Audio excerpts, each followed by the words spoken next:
Isang magandang hapon po sa bawat isa. Ito po muli ang update ni Kuya Francis at meron ho tayong urgent na update. Sa lagay ho ng ating panahon, yung mga bagyo ho na ating minomonitor, nagkaroon po ng mga pagbabago at meron din pong lumakas na sa pagiging typhoon. I-like at i-share nyo po ang ating update para mas marami ho ang makapanood, and maraming salamat sa nanood po doon sa update natin nung madaling araw. So tara, simulan ho natin. Sa ngayon po ay meron pa rin tayong tatlong sama ng panahon bukod po sa habagat na minomonitor. Unahin muna natin, ito pong naging tropical depression na LPA. Ito po ay meron pong lokasyon sa ngayon, itong tropical depression na 1,220 kilometers east of northeastern Mindanao. Ngayon, i-explain ko pong mabuti. Kahapon ho, halos hindi gumagalaw ang direksyon nito o nasa almost stationary mode ito, no? Pero lagi kong pinapaalala, nagbabago ang kilos ng bagyo depende sa sirkulasyon ng hangin nakapalibot po sa kanya.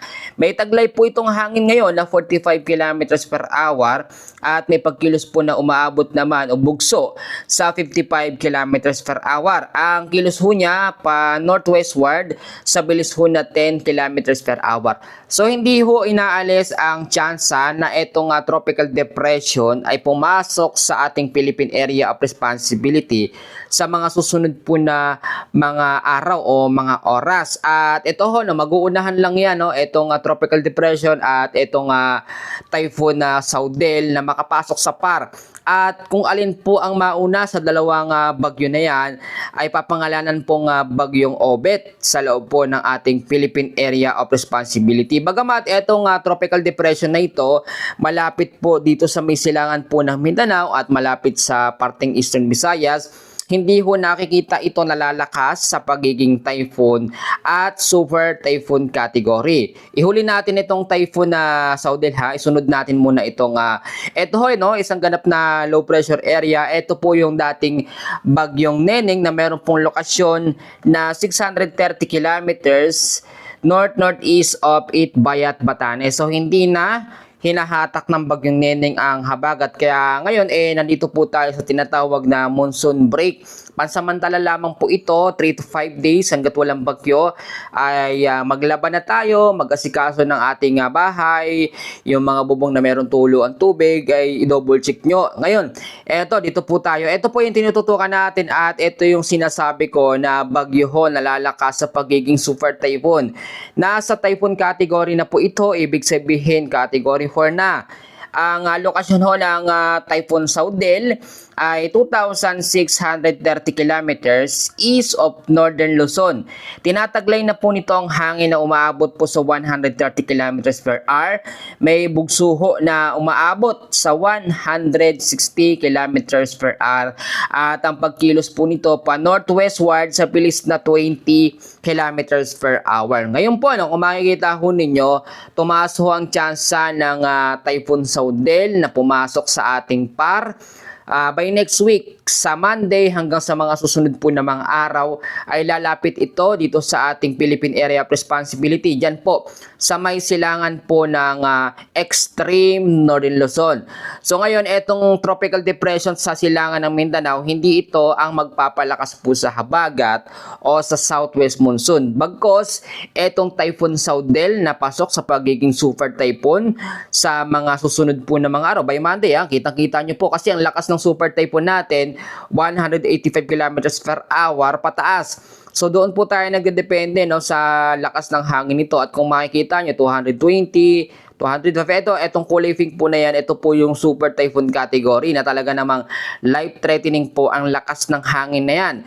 Ngayon, tingnan natin mabuti dahil sa panibagong update po sa forecast weather condition na inilabas ho ng Pag-asa. Ngayon po ay nasa monsoon break tayo o yung tinatawag na pansamantalang paghina o pagkawala ng habagat. Nandiyan na po mulit ang habagat na kung makikita nyo itong hangin na nanggagaling po sa West Philippine Sea o Indian Ocean. Yan ay may kasamang hatak ng moisture na, kaya medyo malinsangan ng ating panahon. Habagat na ho yan, pero gayon pa man, wala pa ito sa pagiging enhanced o hindi pa lumalakas ulit. Pagdating ng Monday, by next week, doon po ito muling lalakas o mangyayari yung rapid intensification. Sa area pa rin po ng Ilocos Region sa may Cordillera Administrative Region, kasama po ang Batanes, Cagayan, Zambales, Tarlac at Pampanga.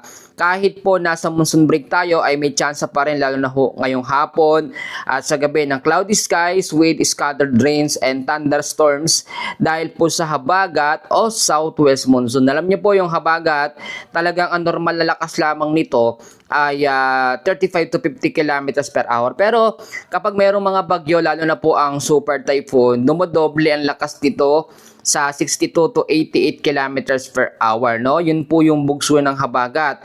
At hindi man kasing lakas ng super typhoon ng habagat, pero kumakalat naman yan sa malaking bahagi ho ng kanluran Luzon, Visayas at minsan inaabot din ang kanluran po ng Mindanao kapag nai-spread out o hinatak ng malakas na bagyo ang habagat o southwest monsoon. Sa area po ng Metro Manila, sa Calabarzon, the rest po ng Cagayan Valley, the rest po ng Central Luzon, ay patuloy din po makakaranas ng partly cloudy to cloudy skies with isolated rain showers or thunderstorms dahil pa rin po sa habagat o southwest monsoon. Marami hong nagko-comment sa atin at sinasabi, kailan ba talaga mawawala ang habagat o southwest monsoon? At lagi ko pong ini-explain na nasa habagat season pa tayo dahil June hanggang September po talaga ang habagat season, pero hindi naman all the way, all naman po ng June hanggang September, puro na lang ulan dulot ng habagat. Humihina din naman po yan. Ang mga nagpapalakas lang naman kasi sa habagat ay yung bagyo, low pressure area. Ngayon, no, meron tayong LPA dito, may dalawang bagyo pa. Ito yung delikado, yung Typhoon Saudel. At yung pangatlong dahilan kaya lumalakas ang habagat sa pagbabago ng direksyon nito, pero bihira lang kasi mangyayari yun.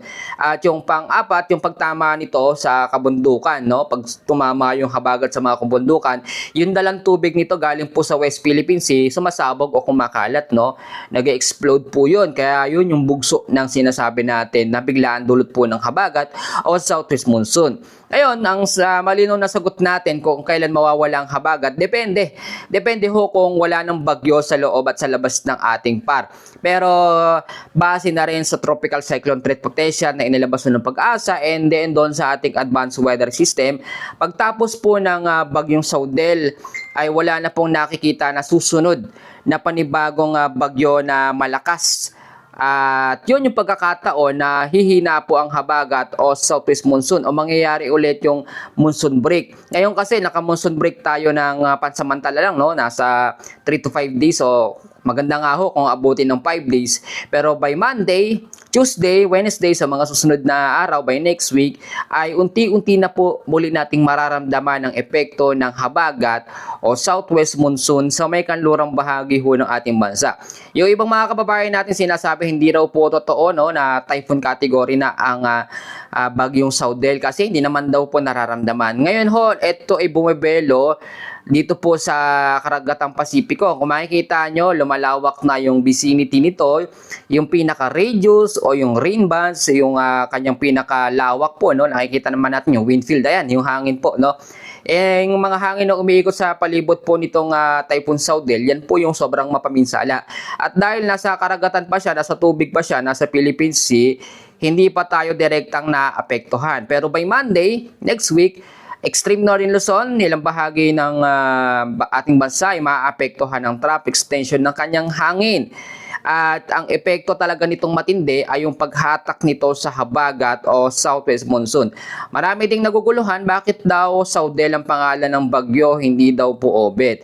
Ito po kasing Saudel ay international name ng bagyo na nasa labas ng ating bansa at walang sinusunod po na alphabetically, kahit anong pangalan okay lang. Pero once na pumasok ito sa par, alinman dito sa dalawang bagyo na yan, tatawagin pong Obet. And for example, mauna itong tropical depression sa silangan po ng Mindanao, tatawagin po itong bagyong Obet. And then kapag sumunod naman pumasok itong Saudel, tatawagin naman po itong Pilandok. So sinusunod natin alphabetically kapag nasa loob po ng ating Philippine Area of Responsibility. Kaya ngayon po, yung mga kababayan natin sa low-lying areas pa rin sa Metro Manila, kanluran ng Luzon, dyan po sa Ilocos Norte, Ilocos Sur, yung mga lugar ho ng kanluran bansa natin, ay maging alerto na sa banta ng mga pag-uulan by next week. kung ngayon po ay medyo okay ang ating panahon, hindi yan 100% buong maghapon, lalo sa gabi at sa madaling araw. Meron pa rin mga pag-ulan, meron pa rin aasahan, pero mas lamang pa rin ang medyo mahinang habagat sa ngayon.